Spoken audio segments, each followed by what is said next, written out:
আসসালামু আলাইকুম। আমি doctor Niamul Maola Akash, medicine consultant, long life hospital limited. আশা করি সবাই ভালো আছেন।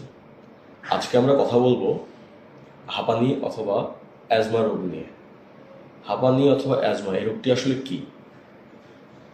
হাঁপানি অথবা অ্যাজমা এটি একটি শ্বাসতন্ত্রের রোগ যা দীর্ঘস্থায়ী সময় ধরে শ্বাসতন্ত্রকে সংকীর্ণ করে তোলে।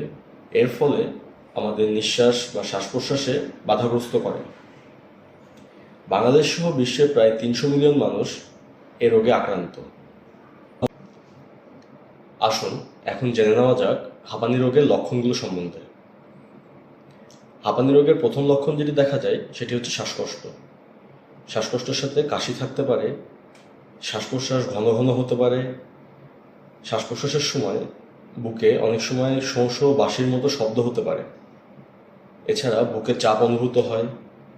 অনেক সময় শ্বাস প্রশ্বাসের কারণে ঘুমের ব্যাঘাত ঘটতে পারে। এবার আমরা জানব হাঁপানি রোগের কারণ সম্পর্কে। আসলে কী কী কারণে হাঁপানি রোগ হয়ে থাকে? সাধারণত হাঁপানি রোগটি জেনেটিক্যাল। এর মাধ্যমে বোঝা যায় আপনার যদি বাবা মা, দাদা দাদি অথবা নানা নানি বা তারও পূর্বপুরুষ কারো যদি হাঁপানি থেকে থাকে, সেক্ষেত্রে কিন্তু এই রোগটি হওয়ার সম্ভাবনা আছে। এছাড়া কিছু পরিবেশগত কারণ এবং বিভিন্ন ধরনের অ্যালার্জেন, যেমন পশু পাখির লোম বা পশম, ধুলাবালি, ফুলের রেণু, এগুলো দ্বারাও কিন্তু হাঁপানি রোগ হয়ে থাকে।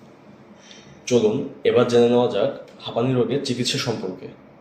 হাঁপানির আসলে চিরস্থায়ী কোনো চিকিৎসা নেই, তবে চিকিৎসার মাধ্যমে এর লক্ষণগুলো এবং অ্যাজমা অ্যাটাক যেটাকে বলা হয় এটিকে নিয়ন্ত্রণ করা যায়।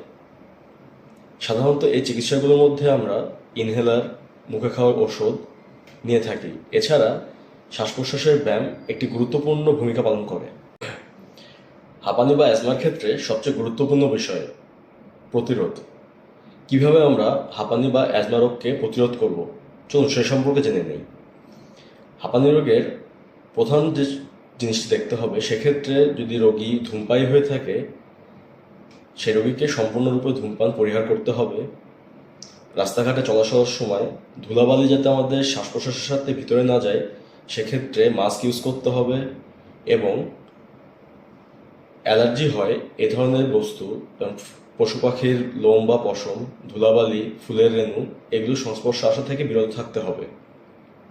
তাছাড়া নিয়মিত ব্যায়াম, ওজন কমানো এবং পাশাপাশি যদি আমরা নিয়মিত শ্বাস প্রশ্বাসের ব্যায়ামটি করে থাকি, সেক্ষেত্রে হাঁপানি অনেকাংশে প্রতিরোধ করা সম্ভব।